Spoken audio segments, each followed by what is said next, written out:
Hoje nós vamos dar continuidade ao estudo sobre a lei de Deus, que nós já temos estudado nos últimos dias. Para a nossa terceira aula, o nosso assunto de hoje é sobre a lei moral. E vamos falar sobre esse conceito e vamos falar sobre o que é essa lei e como a Escritura trata dela. Nas primeiras duas aulas, nós tratamos primeiro sobre o conceito de lei, e nós vimos que na Escritura a expressão lei, ela não significa uma única coisa, ela não tem um conceito único, ela pode surgir em vários textos com sentidos diferentes, até no mesmo texto ela pode aparecer no princípio do versículo num sentido e mais abaixo no versículo ter um outro sentido. De modo que não há nós precisamos distinguir aquilo que a Escritura ensina sobre lei. Mas ela ensina que há uma lei absoluta, uma lei que vem de Deus, a lei que agrada ao Senhor, que é da sua vontade. É mais propriamente dessa lei que nós vamos falar hoje, cujo nome damos de lei moral. Depois nós vimos que o Senhor Jesus, quando ele esteve no seu ministério terreno, ele tinha uma visão muito positiva acerca da lei, ele cumpriu a lei, ele cumpriu-a até o fim, ele a obedeceu em totalidade e por meio disso ele pôde oferecer um sacrifício perfeito ao Pai, de modo que ele cumpriu toda a lei de Moisés, e a lei num sentido absoluto, esta lei moral, essa lei no sentido total. Toda lei, todo último vírgula, tio, pingo do i, ponto final da lei de Moisés foi completamente cumprida pelo Senhor Jesus, mas também toda a lei que Deus requer do homem, toda a lei de obediência que Deus requer do homem, o Senhor Jesus Cristo cumpriu. Ele deixou muito claro que não veio revogar a lei, ele não veio simplesmente tornar aquela lei antiquada e assim criar uma nova lei. Ele deixa muito claro que ele vem exatamente em continuidade àquela lei que já tinha sido dada para cumpri-la. E tendo-a cumprido então, o Senhor Jesus agora estabelece um novo parâmetro. Agora nós precisamos entender muito bem isso, nós precisamos entender que novo parâmetro é esse que o Senhor Jesus estabelece e o que ficou para trás. E para isso nós temos que nos remeter a um conceito que é um conceito de lei moral.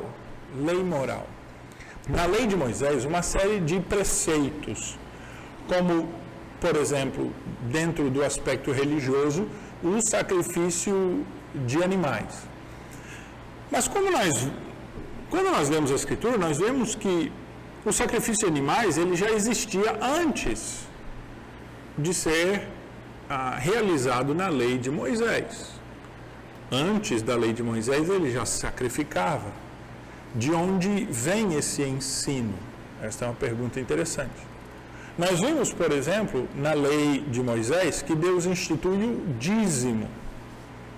É uma 10ª parte daquilo que se produz para vir e entregar. Entretanto, já havia um conceito de dízimo ao Senhor antes da lei de Moisés. Abraão, quando ele vence os amalequitas dos despojos de batalha, ele traz ao sacerdote Melquisedeque 10%, o seu dízimo ao Senhor.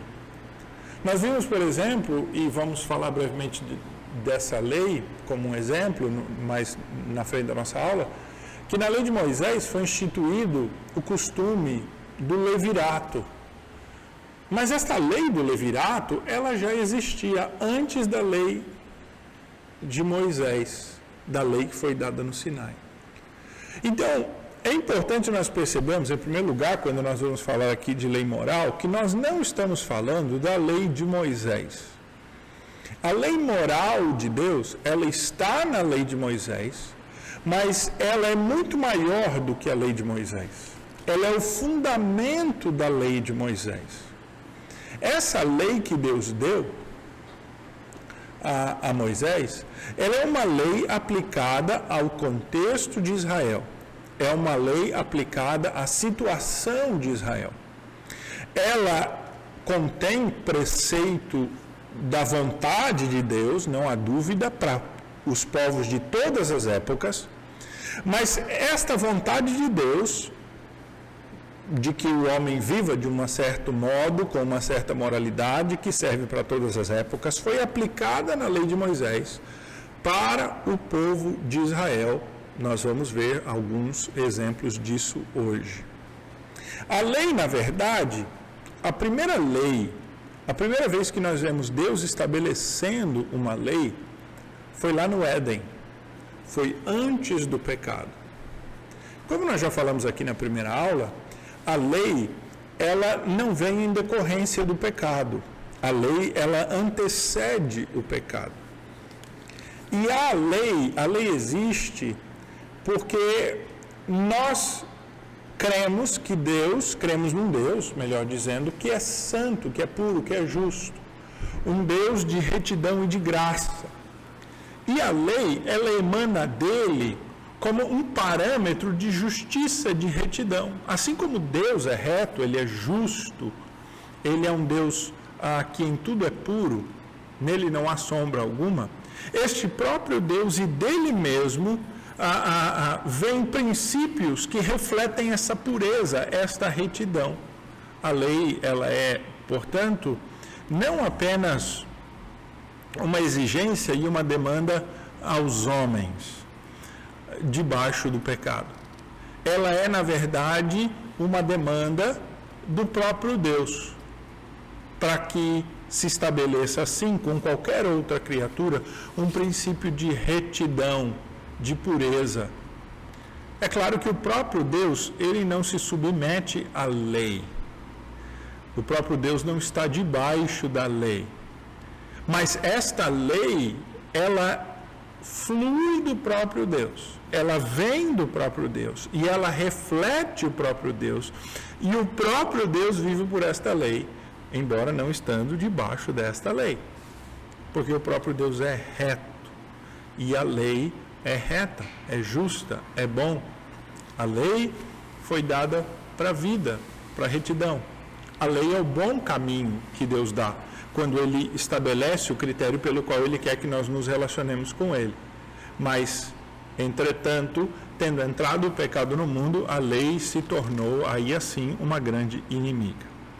Nós vamos ver hoje, para nos ajudar nesse conceito de lei moral, nós vamos voltar, na verdade, aqui à nossa confissão de fé, a chamada Confissão de Fé de Westminster. A Igreja Presbiteriana do Brasil, ela tem um documento de fé. Esse documento de fé, chamado de confissão, é um resumo das doutrinas bíblicas, é um resumo daquilo que a Escritura ensina. Esta confissão de fé tem 33 capítulos. E no capítulo de número 19, a nossa confissão de fé, ela explana, ela explica o que é a lei de Deus. Então, para nos ajudar nesta compreensão aqui, nós vamos ler na confissão de fé, no capítulo 19, o parágrafo 1º, que trata de quando essa lei foi dada. E partindo aqui, então, nós vamos tentar estudar a Escritura. Veja, a confissão de fé, no capítulo de número 19, versículo 1, diz que Deus deu a Adão uma lei como um pacto de obras. Por esse pacto, Deus o obrigou, bem com toda a sua posteridade, a uma obediência pessoal, inteira, exata e perpétua. Prometeu-lhe a vida sobre a condição dele cumprir com a lei e o ameaçou com morte no caso de violá-la, e dotou-o com poder e a capacidade de guardá-la. Segundo este capítulo 19, parágrafo 1, que trata da lei moral, Deus, assim que ele coloca Adão no Éden, ele estabelece uma lei com Adão.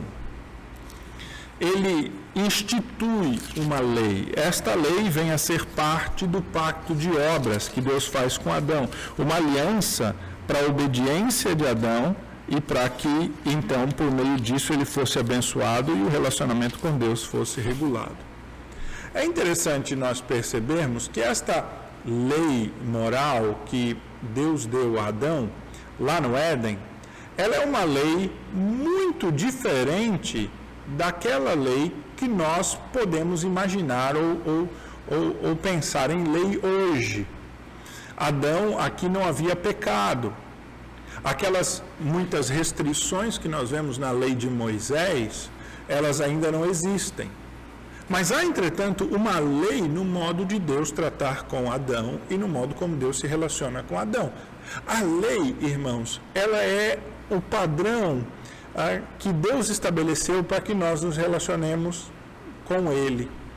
E é por isso que, como nós vimos já no primeiro estudo, a lei ela reflete o amor de Deus. É engraçado que nós vivemos um tempo em que as pessoas entendem a lei como algo negativo e contrária ao amor, né? Muitas vezes até a própria quebra da lei é vista como um amor verdadeiro ou como uma disposição de amar, né? Um amor bandido, um amor de paixão.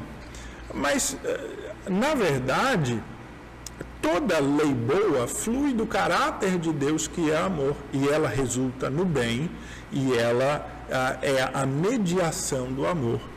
Quando Deus coloca Adão no Éden, lá em Gênesis 1, capítulo 1, versículo 26, Deus faz o homem conforme a sua imagem e semelhança, deu a ele domínio sobre os peixes do mar, sobre as aves dos céus,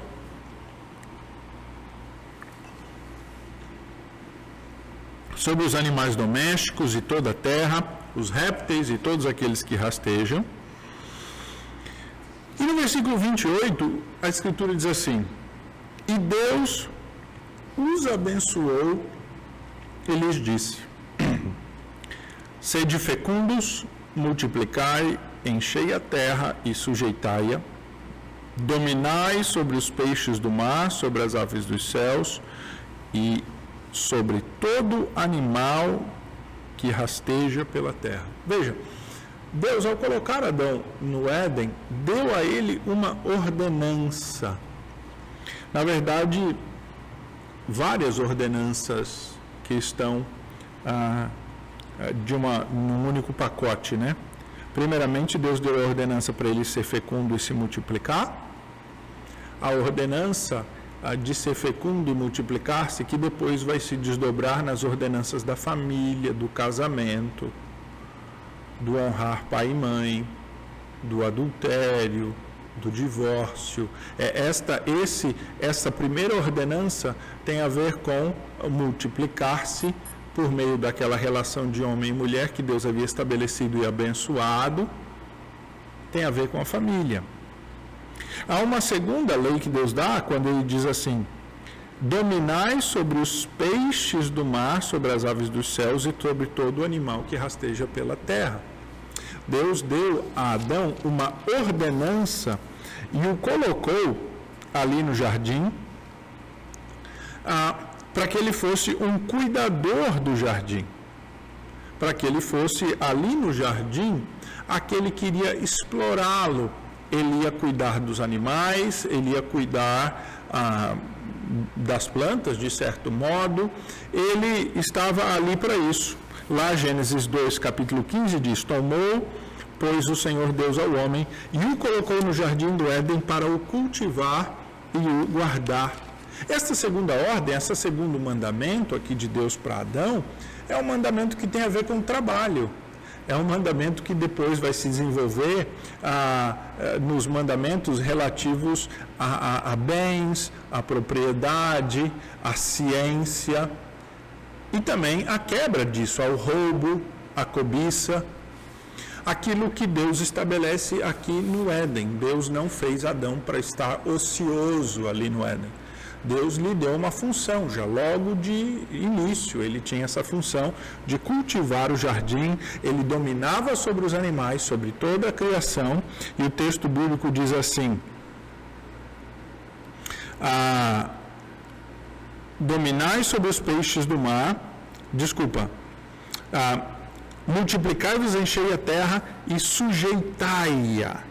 Dominai. Então, esse sujeitar a terra, esse dominar, implica na exploração do homem dos recursos que Deus lhe deu. É claro que depois do pecado essa exploração se torna uma exploração que depreda, né? Uma exploração predatória. Mas antes do pecado, com toda a sabedoria e todo o discernimento que Deus deu, Deus está dando a Adão a possibilidade de desfrutar de tudo aquilo que ele criou e está lhe dando uma ordem para que ele faça isso, ele não fique ocioso, ele realmente explore a criação que Deus fez para o próprio Adão. E Deus lhe dá ainda um terceiro mandamento, uma terceira ordenança, que é uma prova, mas é um mandamento que nós diríamos que tem um caráter mais espiritual. Deus diz assim, versículo 29, Gênesis 1, 29. Eis que vos tenho dado todas as ervas que dão semente e se acham na superfície de toda a terra, e todas as árvores em que há fruto e dê semente. Isso, pois, vos será para mantimento de todos os animais da terra, e todas as aves dos céus, e todos os répteis da terra em que há fôlego da vida, toda erva verde lhe será para mantimento. Deus lhe deu esta ordenança. Vocês vão comer das árvores, dos frutos, das plantas, de tudo isso que Deus permitiu e deu a vocês, isso vocês vão comer.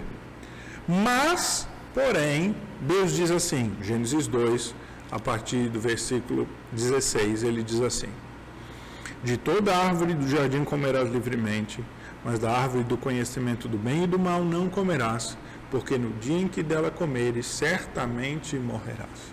Então Deus estabelece uma lei, uma norma, um princípio para Adão. Ele diz a Adão: você pode comer de tudo, eu te dou a planta, aqui está a proibição de não comer animais, né? De não comer carne. Então Adão estava proibido disso. Hambúrguer só vegano, hambúrguer de vegetais, de plantas. Está muito em voga isso agora, né? Tem um bocado aí e tal. O mais curioso para mim acerca disso é que um vegano que não gosta de carne vai comer um hambúrguer que tem um gosto de carne. Me explica isso depois, como é que funciona. Mas tudo bem.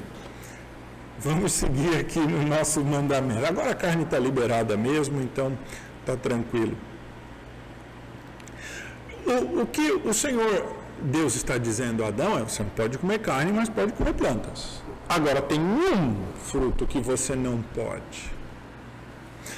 Deus não estava sendo mau, ele não estava impedindo Adão de ter a plenitude da sua felicidade, porque tudo aquilo que Deus havia dado para Adão era o suficiente para a sua felicidade, para a sua plenitude. Nós às vezes achamos, né, que exatamente aquilo que nós não podemos ter é aquilo que vai nos trazer a felicidade. E o problema está em duas coisas aqui, né? Está numa visão míope de ver que o que nós temos é nos dado para o nosso contentamento, que Deus é bom para conosco, e que o que Ele nos deu e o que Ele nos dá é o suficiente para o nosso contentamento. E o segundo problema é uma ingratidão que nos leva à rebeldia de achar que aquilo que nos está proibido é algo que foi escondido, foi cerceado, que era um direito meu que eu não estou recebendo, então eu tenho que ir atrás, né? É a semente da rebeldia. Então, descontentamento e rebeldia são uma visão muito comum em relação à lei. Mas para Adão não. Adão era pleno, ele estava ali para obedecer a Deus. Deus ainda lhe deu uma lei complementar, né? Quando Deus, então, dá esta lei: no sexto dia não coma da árvore do conhecimento do bem e do mal, e o sexto dia se encerra e inicia-se o sétimo dia. E no sétimo dia, a Escritura diz lá em Gênesis 2, E havendo Deus terminado no dia 7º a sua obra que fizera, descansou nesse dia de toda a sua obra que tinha feito. E abençoou Deus o dia 7º e o santificou, porque nele descansou de toda a obra que como Criador fizera. É curioso, né? Que Deus mesmo tenha nos ensinado que há um dia na semana que é sagrado, reservado a Ele, praticando isso, né? É o próprio pai que pratica para ensinar o seu filho. E Deus fez isso para dar a Adão um outro princípio também aqui. Um princípio de que Adão deveria explorar o jardim, dominar o jardim, cultivar o jardim, mas havia um dia em que Adão deveria reservar, né? Havia um dia que Adão deveria fazer coisas diferentes, em que ele vai voltar a sua mente ao Senhor. Ele vai servir a Deus todos os dias, e ele vai servir a Deus ao multiplicar-se, ele vai servir a Deus ao explorar o jardim, cumprir o seu papel ali. Em tudo isso ele estava agradando a Deus, em alimentar-se das plantas e não alimentar-se daquele fruto que Deus proibiu. Mas havia um dia em que Adão tiraria tudo isso, tiraria tempo para agradar ao Senhor. Irmãos, nós temos aqui no Éden a semente, né, o germen daquilo que seria depois os 10 mandamentos, e que são as leis que Deus quer que nós vivamos. Essas leis da criação, leis que Deus estabeleceu já logo no princípio, elas são leis que regulam muito bem aquilo que Deus quer de nós. O mandamento da família, do crescer e multiplicar-se, o mandamento do trabalho, do explorar, o mandamento da obediência ao que Deus diz que nós não devemos fazer, o mandamento de dar tempo ao Senhor do dia. Quer dizer, esses mandamentos ali na criação, eles já foram dados por Deus a Adão para ser a bênção para Adão e para regular e estabelecer o relacionamento com Deus. Lembre, Adão não era pecador. Esta lei não foi dada por causa do pecado de Adão. Adão era puro, era reto. E Deus assim deu a Adão esse mandamento e o estabeleceu como um critério para Deus regular este relacionamento com Adão.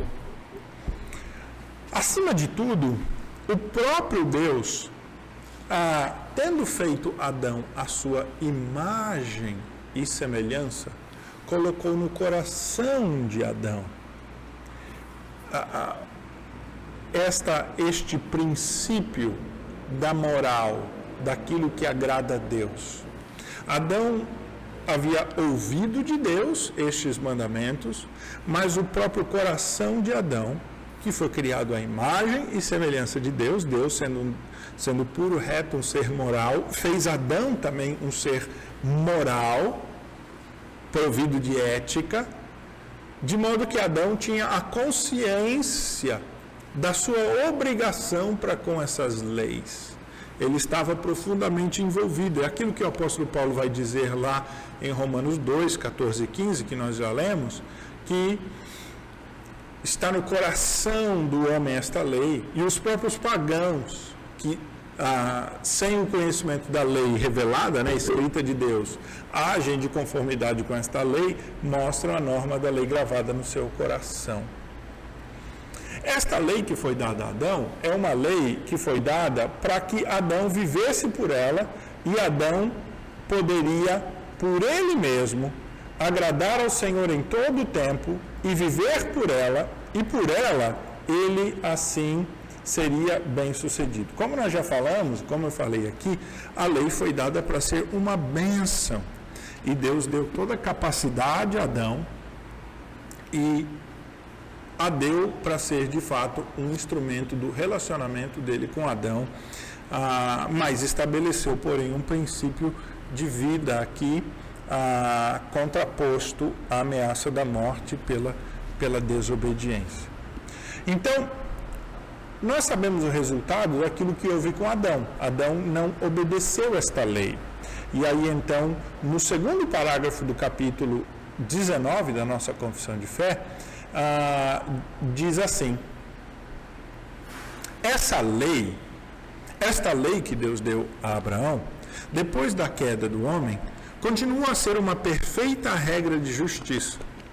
tal como foi por Deus entregue no Monte Sinai em 10 mandamentos e escritas em 2 tábuas. Os primeiros 4 mandamentos ensinam os nossos deveres para com Deus e os outros 6 os nossos deveres para com o homem. Então, a nossa confissão de fé, ela já pula de Adão diretamente para Moisés, para dizer que depois, então, do pecado de Adão, Deus não abrogou a lei, Deus não mudou a lei, Deus não alterou a lei. Deus continuou a estabelecer esta regra de justiça e quando, então, deu a sua lei ao seu povo Israel, o Senhor Deus a deu refletindo este princípio de vida na lei de Moisés. O Senhor Deus deu, então, a Moisés esta lei moral para que ele pudesse aplicar ao povo de Israel. Agora, o que Deus deu a Moisés lá no Sinai, e nós não estamos falando aqui só dos 10 mandamentos, nós estamos falando de toda a lei. Deus deu como o seu desejo para o povo de Israel, aplicado à situação em que eles viviam. Então, Deus deu a lei moral, mas Deus colocou uma capa, um revestimento na lei moral que é adequado ao propósito de Deus para o povo de Israel e que é relativo ao tempo e à época em que eles viviam. A lei do Senhor Deus, ela não ficou nula. Não houve um vácuo de lei entre Adão e Moisés. Sempre houve lei. Lembra, esta lei que Deus deu a Adão, ele gravou no coração de Adão.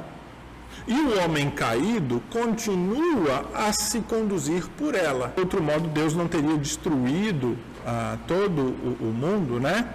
Salvando a Noé e a sua família, porque se não houvesse padrão, não haveria desobediência. Pelo contrário, havia um padrão e havia desobediência. Se nós olharmos, por exemplo, para Gênesis capítulo de número 9, em que Deus conversa com Noé, a aliança de Deus com Noé, Deus refaz, né, depois do dilúvio, alguns princípios de norma e os estabelece com Noé. Então, veja aí, por exemplo, o que Deus diz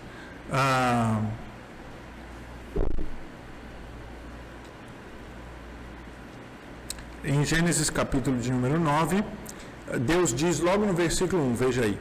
Deus, e abençoou Deus a Noé e seus filhos, disse: sede fecundos, multiplicai-vos, enchei a terra. Veja, aquele mandamento da criação que Deus deu a Adão, continua dando a Noé. Noé precisa cumprir esse mandamento, agora muito mais, porque depois do dilúvio a terra volta a estar vazia. Então Noé está seguindo isto, ele precisa encher a terra. Deus coloca medo no coração dos animais, que antes com o pecado haviam de uma tal maneira transtornados-se que eles estavam atacando os homens. Agora Deus coloca medo no coração dos animais, de modo que os animais agora vão fugir do homem. Versículo 3, Deus deixa de lado aquela lei de só comer plantas, Deus permite agora que os animais sejam abatidos para alimento. Versículo de número 4 diz, 3 diz, né? Tudo o que move e vive ser-vos-á para alimento. Deus está abrindo, ampliando aqui. E no versículo de número 5, olha só, Deus está estabelecendo a pena de morte para aqueles que cometerem um assassinato. Deus diz: certamente requererei o vosso sangue, o sangue da vossa vida, de todo animal requererei, como também da mão do homem. Sim, da mão do próximo de cada um requererei a vida do homem. Se alguém derramar o sangue do homem, pelo homem se derramará o seu, porque Deus fez o homem segundo a sua imagem. Então veja, Deus está estabelecendo aqui a pena de morte no caso de assassinato. Se alguém derramar o sangue de alguém, o seu próprio sangue será derramado em compensação, né? Por justiça do cumprimento daquele por quem ele derramou o seu sangue. Então, esta é a pena de morte que Deus está estabelecendo aqui. Isso já havia acontecido logo na expulsão do Éden. Eu estava falando, né, de Caim e de Abel, que não estavam sem lei. Eles aprenderam a cultuar a Deus. Eles sabiam que sacrifício, por exemplo, agradava a Deus, ou que a oferta de frutos poderia agradar a Deus, mas também sabiam, principalmente Caim, até porque ele recebe aquela visita de Deus, né, que conversa com ele e diz: Caim, se procederes bem vai ser aceito, se procederes mal vai ser rejeitado. O Senhor Deus havia dado esta lei, todo esse povo sabia desta lei, que agora ele torna aqui revelado e concreto. Olha, a pena de morte, se alguém derramar o sangue de alguém, assim esse seu sangue vai ser derramado. Mais uma vez ele repete no versículo 7, sede fecundos e multiplicai-vos. No versículo 9, então, ele estabelece esta aliança convosco, com a vossa descendência, com todos os seres viventes que estão convosco, tanto as aves, animais domésticos, selváticos que saíram da arca e todos os animais da terra.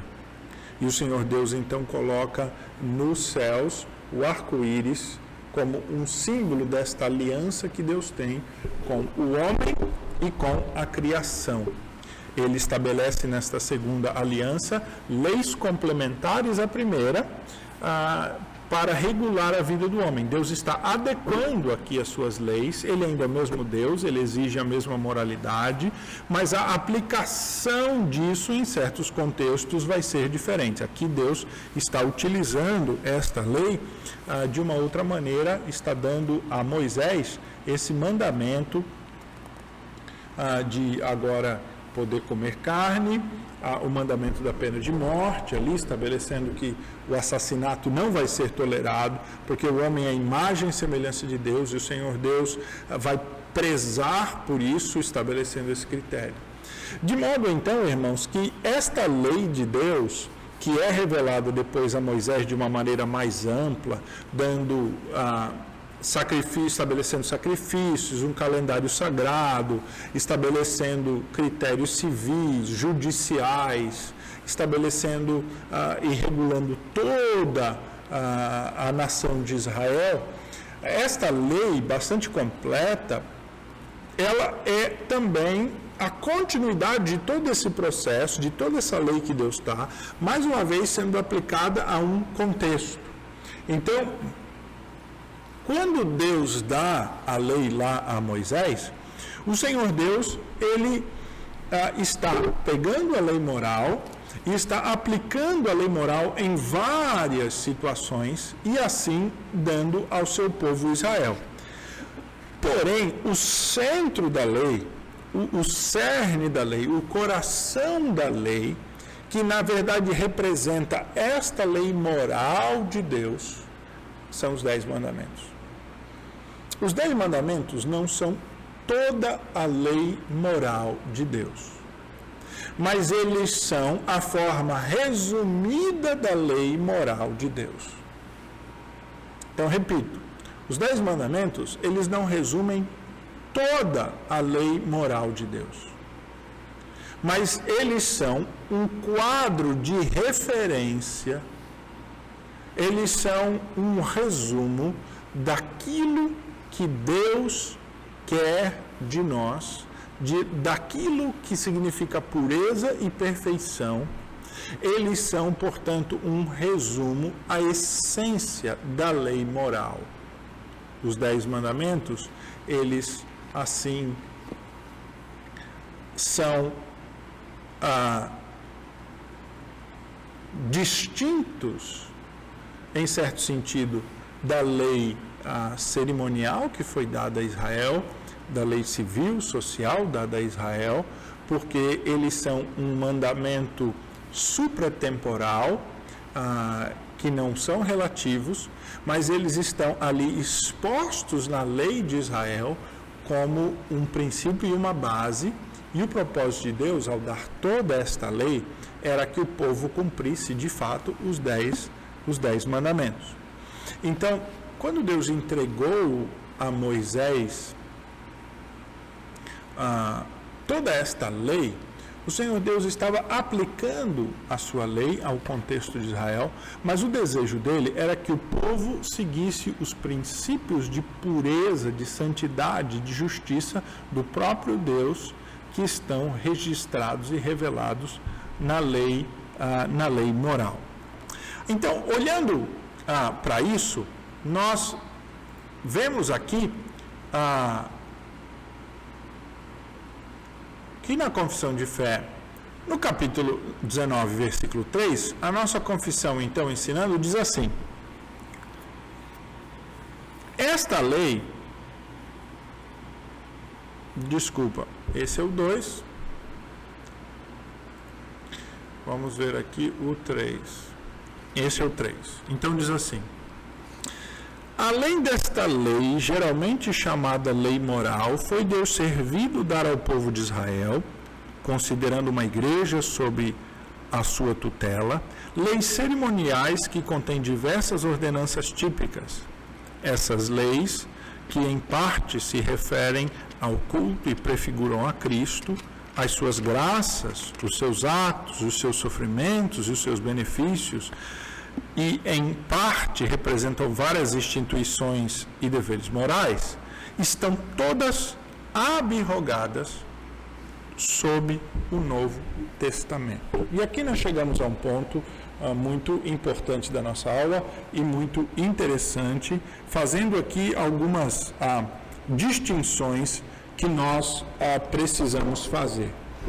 Então, como nós já falamos aqui, a lei que foi dada a Moisés, ela é, na verdade, a lei moral de Deus, aplicada ao contexto de Israel, aplicada à situação de Israel, regulando o relacionamento de Deus com Israel e estabelecendo o padrão de pureza, de vida, de moral, de ética, de conduta que Deus quer do seu povo, para que Israel viva naquela sua época daquela maneira.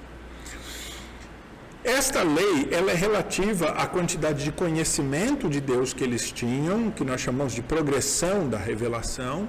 Ela é relativa ao plano da redenção de Deus e o estágio desse plano da redenção de Deus, dentro do plano de Deus. De modo, irmãos, então, que quando Deus aplica a lei moral a Israel, ele aplica com princípios específicos para esse contexto de Israel, que não servem para nós hoje. Eu vou explicar, nós vamos falar sobre isso. Aqui, os teólogos normalmente fazem, então, uma distinção entre lei moral, lei cerimonial e lei civil, para que nós possamos entender aquilo que foi, então, já cancelado por meio de Jesus na cruz. Então, a lei de Moisés, ela representa a lei moral de Deus, como um todo, aquilo que Deus quer para Israel, que Israel faça. Mas esta lei moral de Deus, como eu disse, ela está aplicada em princípios temporais para Israel, para a vida de Israel. Esta lei, portanto, moral que Deus deu a Israel, ela se aplica de duas maneiras, ou pelo menos com duas categorias que os teólogos, que os estudiosos da Bíblia têm dividido. Eles têm dividido toda a lei de Moisés em duas categorias. Uma esfera é a esfera religiosa ou cerimonial. Então, a lei de Deus aplicada por ele ao seu povo, para aquela época, para que eles vivessem, essa lei moral, aquilo que agrada a Deus, foi traduzida, ela foi desmembrada, ela foi partida em vários princípios da exigência de Deus acerca do seu culto. Ela também foi, da mesma forma, dividida, partida, aplicada em um conjunto de outros princípios que são princípios civis, ou seja, que regem o modo de vida, os negócios, os crimes, as instituições humanas, as autoridades e hierarquias humanas. Então, esta lei moral de Deus, que é resumida, que está resumida nos 10 mandamentos, que expressa o cerne, o centro, né, o miolo, o coração daquilo que Deus quer de nós, em todos os tempos e em todas as épocas, esta lei moral de Deus, que está resumida nos 10 mandamentos, ela está desdobrada em leis civis e cerimoniais de culto a Deus, vou repetir. Esta lei moral de Deus, que está resumida nos 10 mandamentos e que é a base da lei de Moisés, ela está desdobrada em lei cerimonial, que é a lei religiosa, a lei do culto, e lei civil, que regem as relações humanas e as instituições humanas, as coisas como negócios, como trabalho, como casamento, como filhos. Então Deus, ele pegou a sua lei moral e ele aplicou a Israel com leis cerimoniais e com leis civis. Essa distinção, ela não aparece na Bíblia, ela é na verdade uma chave de nós interpretarmos a Escritura e tentarmos compreendê-la. Nós não encontraremos na Bíblia nenhuma afirmação de que a lei cerimonial é tais itens, ou a lei civil são tais e tais itens. Mas nós, ao ler a lei de Deus, vemos claramente essa aplicação em vários princípios e de várias maneiras.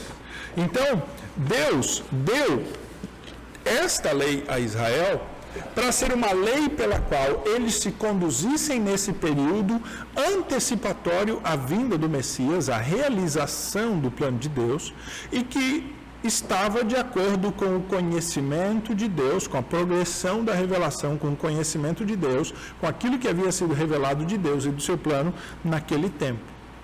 Mas quando o Senhor Jesus vem, e ele então é o perfeito sacrifício de Deus, e ele cumpre todos os preceitos da lei de Moisés, e ele preenche todos os pré-requisitos da lei de Moisés, ele em si, e no seu ato, ele acaba cancelando a necessidade de que esta lei cerimonial continue a ser praticada.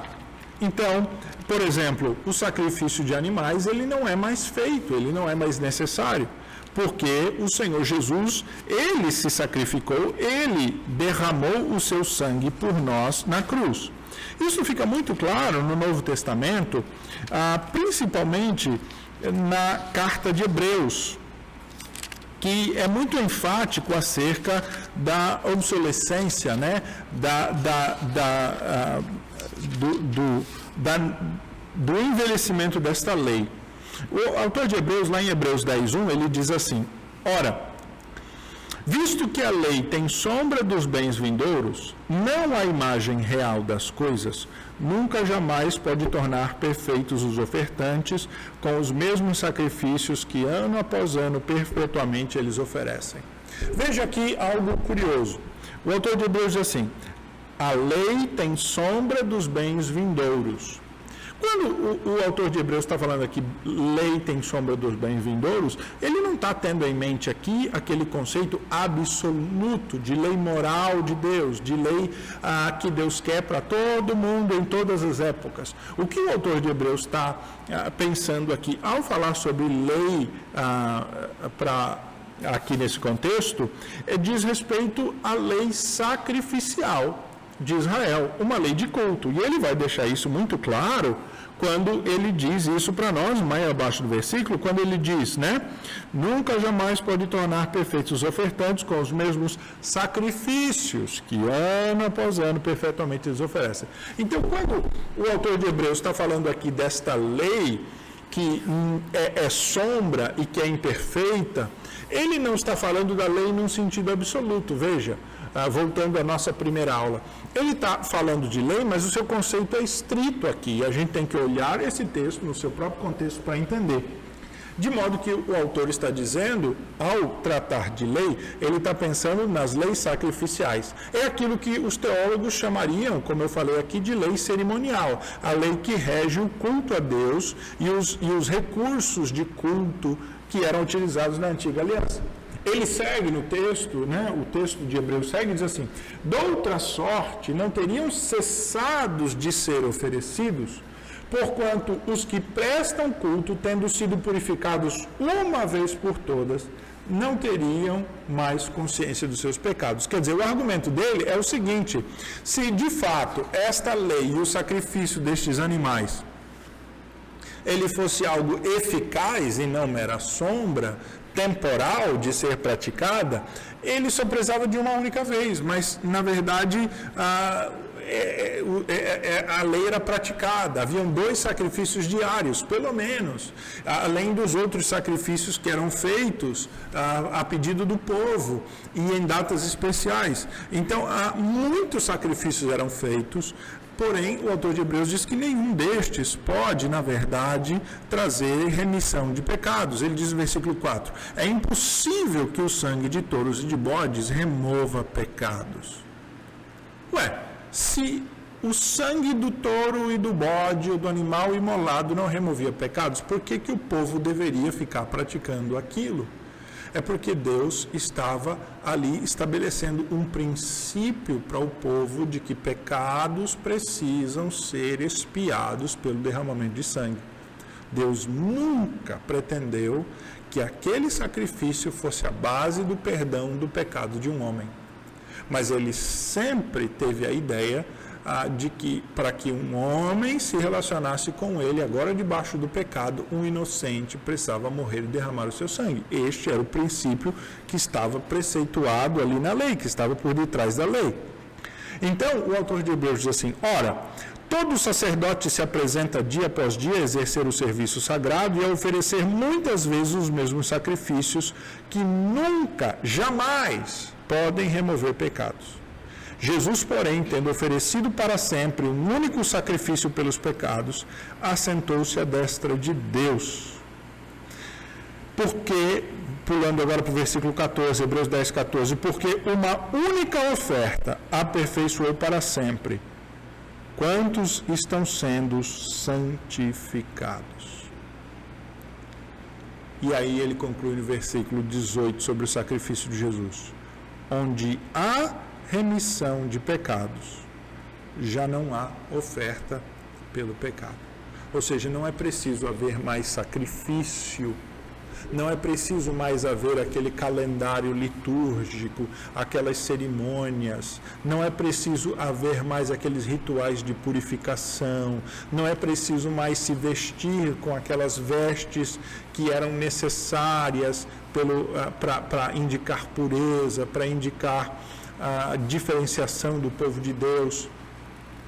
Nada disso é preciso mais, porque aquilo tudo era sombra, como diz o autor de Hebreus, e se cumpriu em Jesus.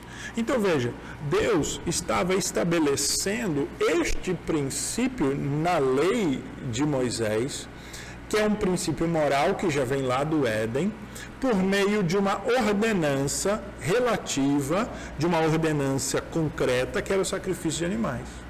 Quando Deus, lá a lei a Adão, lá no Éden, ele diz, no dia em que dela comeres, certamente morrerás. Aqui Deus já havia estabelecido o preço do pecado da desobediência. É morte, que na Escritura significa derramamento de sangue.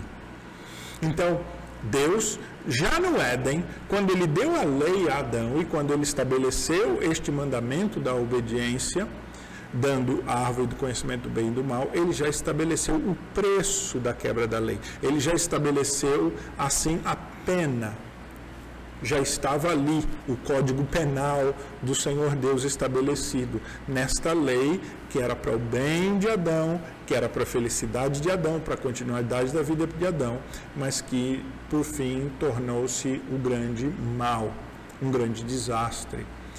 De modo que Deus só traduz esta lei na lei de Moisés, dizendo que agora esta pena, ela pode ser vista de uma maneira muito concreta, no sacrifício de um animal. Então, o animal morre pelo pecado do homem, mas isso era só sombra da verdadeira morte do Filho de Deus, que então, nos substituindo, morre em nosso favor para cumprir aquilo que Adão não fez e para apagar, né,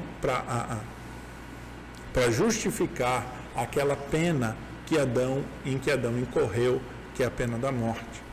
É por isso, então, que esta lei, ela não está mais em efeito e, para nós, ela já não tem mais nenhuma necessidade. O apóstolo Paulo conclui isso.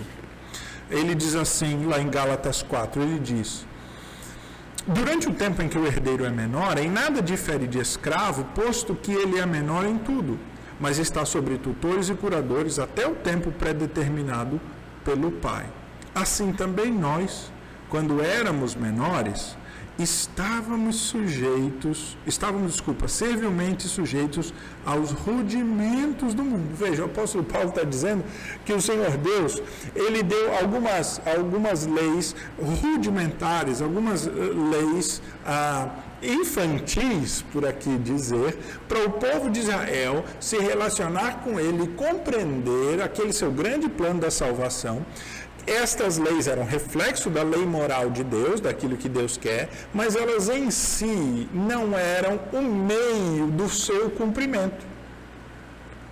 A lei foi dada para Israel, portanto, que foi dada para Israel, ela nunca foi dada para que Israel, ao cumprir toda a lei, pudesse ser justificado por suas obras. A lei foi dada, na verdade, como um auxílio, como um pedagogo, né? Como aquela que nos conduz a Deus, como aquela que nos mostra a nossa incapacidade de cumprir esta mesma lei e que aponta para a graça de Deus. O apóstolo Paulo estava insistindo nisso com os Gálatas, porque os Gálatas queriam voltar à prática de uma lei, da lei da circuncisão. Então o apóstolo Paulo diz assim, aquela lei era uma lei para meninos na fé. Nós agora temos a lei da maturidade. Nós não vamos voltar à meninice da fé. É isso que Paulo está dizendo aos Gálatas. Ele diz, lá em Colossenses 2,16, ele diz: pois ninguém vos julgue por causa de comida e bebida, ou dia de festa, ou lua nova, ou sábados.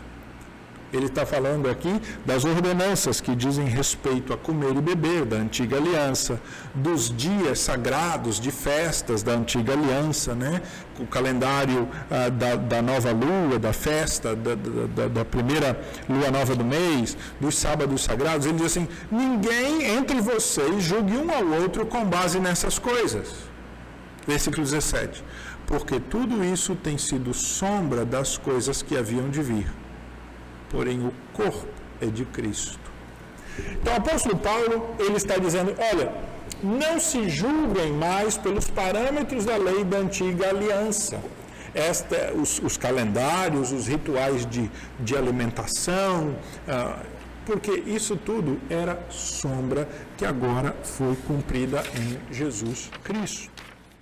Então, a lei de Moisés é a lei que é a lei moral de Deus, traduzida para um contexto, para aquele povo, para que ele pudesse viver e agradar a Deus e viver do modo como Deus queria, mas não ser o modo deles conquistarem a salvação, apenas ser o modo que regulava o relacionamento com Deus, o culto a Deus, o modo como eles deviam viver na sociedade, que foi, então, em Cristo, na sua totalidade cumprida. Então, Cristo, quando vem, ele cumpre a lei de Moisés, mas ele cumpre também aquela lei que está por detrás da lei de Moisés. A lei que foi dada a Noé, a lei que foi dada a Adão. Esta lei de Deus, no seu sentido absoluto, que nós chamamos de lei moral.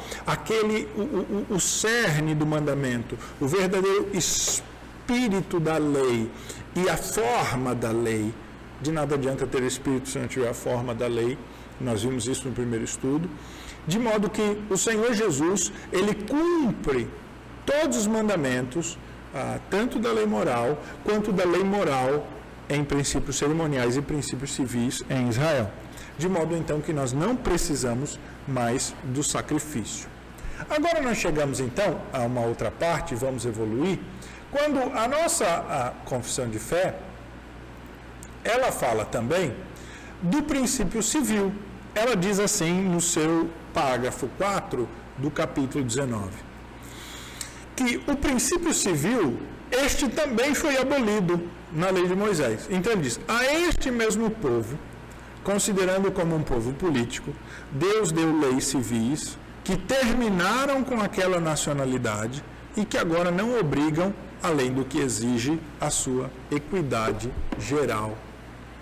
Veja, é muito interessante o que a nossa confissão de fé está dizendo aqui neste texto. Veja de novo. A este povo, que é o povo de Israel, considerando como um corpo político, ou seja, considerando como uma nação que precisa ter leis civis, que vive e tem comércio, que tem relações humanas, instituições, Deus deu leis civis que terminaram com aquela nacionalidade. Ou seja, Deus deu leis civis que estavam em efeito enquanto Israel era uma nação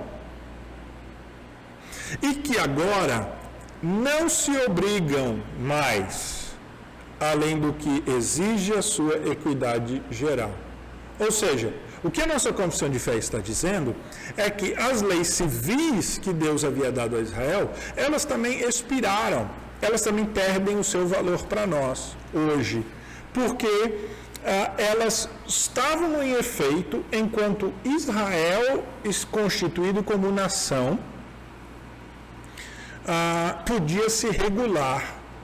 Lembra, por exemplo, curiosamente aqui, como exemplo, melhor dizendo, quando tramaram aquele plano para matar Jesus, os judeus não podiam executar esse plano sem a ajuda dos romanos. Por isso que eles tiveram que engodar Pilatos e convencer Pilatos a matar Jesus. Porque a lei civil, ela era de regulação dos romanos. Os romanos que estavam dominando sobre os judeus estabeleciam a lei civil e a lei civil era dele. Então os fariseus trazem Jesus para Pilatos e dizem assim, esse homem segundo a nossa lei deve morrer. E aí Pilatos diz, a lei de vocês não vale nada. Segundo a nossa lei, este homem é inocente. Até que então eles fazem aquela jogada política e Pilatos não quer desagradá-los, troca um prisioneiro por outro e Jesus acaba sendo condenado ali. Pilatos lava as suas mãos, como que querendo, se isentar daquela culpa. Mas os judeus não tinham poder civil, porque eles já não existiam mais como nação. Porque depois do cativeiro babilônico, Israel nunca mais voltou a ser realmente uma nação independente. Depois do cativeiro babilônico, no ano 586 a.C., quando Nabucodonosor entra e destrói Jerusalém, a Síria já havia destruído os reinos do norte anos antes, na verdade, há mais de um século antes já havia destruído. Só restava o último reduto, que era o reino do sul, o reino de Judá. E a Babilônia destrói completamente e derruba, quebra toda a cidade, queima a cidade, saqueia, destrói o templo, o palácio e todas as casas, as muralhas. Ali Israel deixou de ser uma nação. Por um breve período eles voltaram a ser, no período dos Asmoneus, mas logo ali, que está registrado no livro dos Macabeus, que tem nas Bíblias católicas, breve período ali, mas logo depois eles foram realmente depois dominados e eles só voltaram a ter a sua nacionalidade restituída e ser donos e poder instituir as suas próprias leis no ano de 1948 agora, quando por um tratado da ONU, por um acordo da ONU foi dado aquele pedaço de terra de volta aos judeus, à luz de tudo que havia acontecido com eles na Segunda Guerra Mundial. Então, a nossa Confissão de Fé diz que a lei civil ela também foi abrogada.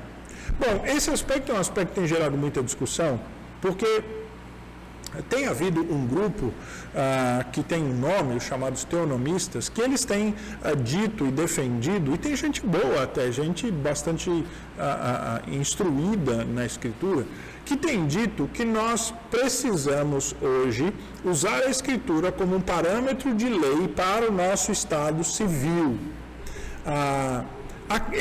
Os teonomistas em si não concordam um com o outro acerca da gravidade desta aplicação da lei, e é por isso que é até difícil definir esse princípio e discutir. Mas eles, em geral, eles acreditam que nós temos que aplicar a lei civil de Israel para nós hoje. A questão principal é acreditar, é defender que isso é o que Deus quer de nós.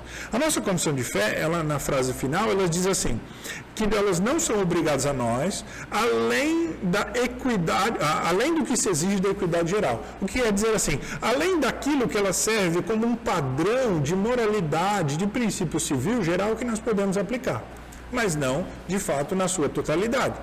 Por exemplo, nós não temos como aplicar muitas das leis civis e não devemos aplicar muitas daquelas leis civis que elas não se aplicam a nós. Eu trouxe aqui algumas delas. Por exemplo, lá em Deuteronômio 23:13, a Escritura diz assim, dentre as tuas armas terás um porrete, e quando te abaixares fora, cavarás com ele, e volvendo-te, cobrirás o que defecaste. Entendeu? Está falando aqui de ir ao banheiro, exatamente, Deuteronômio 23:13. Então ele está dizendo que você vai ter ali a sua espada, vai ter ali os instrumentos que você precisar, mas você vai ter um porrete, na verdade seria um sarrafo, né? Uma madeira, que você vai cavar ali o buraco e você vai ali defecar e depois você vai cobrir. Ora, isso era um princípio de sanidade, né, sanitário, e um princípio civil. Nós não precisamos aplicar isso hoje, nós temos banheiros, né? Lá em Deuteronômio 22:8, há a lei do parapeito, que diz assim, quando edificares uma casa nova, far-lhe-ás no terraço um parapeito, para que nela não ponhas culpa de sangue, se alguém, de algum modo, dela cair. Então, a lei diz que no segundo andar da tua casa, que normalmente era acessado por uma escada lateral, pelo lado de fora, né? Então, no terraço da casa, você tinha que colocar um parapeito, para que ninguém ali tropeçando ou perdendo o equilíbrio fosse cair. Você tinha que fazer uma muretinha, senão você seria culpado daquela morte, veja o dono da casa. Isso tinha implicação civil.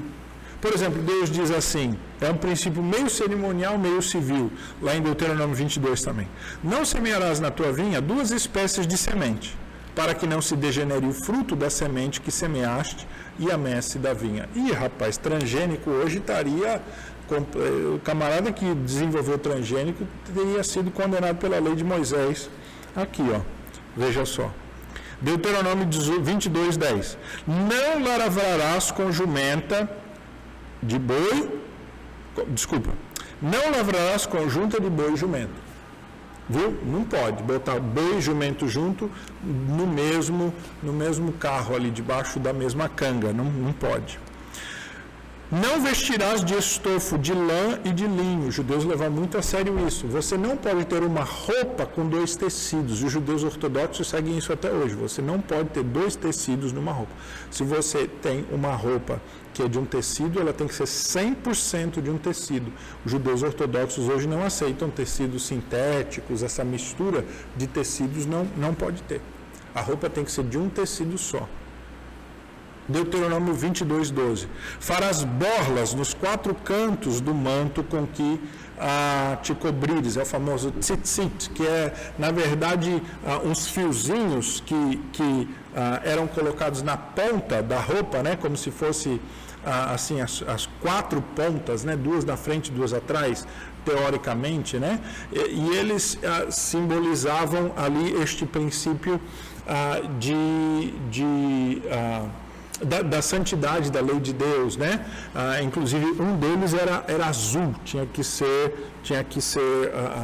tingido de azul, era um azul especial, feito por um animal, um azul que era extraído de um animal, do rilazon, e nem se sabe o que era o rilazon, tem uma história bem curiosa e interessante, mas o tzitzit era uma borla da veste, né? Ele era como se fosse uns fiozinhos assim que ficavam nos 4 cantos da veste, e eles eram um símbolo do zelo pela lei de Deus e tal.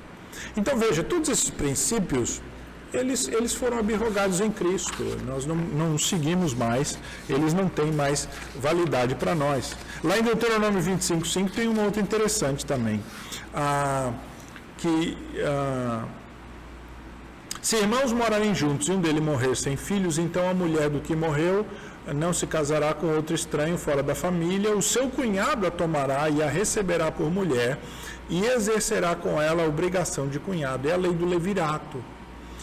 Essa é a lei de que, né, se havia um casal em que o marido morre antes deles terem filhos, o irmão daquele homem que morreu vai ter filhos com a sua cunhada, e o primeiro filho que ela tiver vai dar o nome do seu irmão. Os demais filhos podem ser seus, mas o primeiro filho, o primogênito, vai honrar o nome do irmão e vai carregar o nome do irmão. Há uma outra lei civil muito interessante lá em Deuteronômio 25 também. É que quando 2 homens estiverem brigando e se uma mulher se aproximar e quiser apartar e tocar na genitália de um dos homens, ela vai ter a sua mão cortada.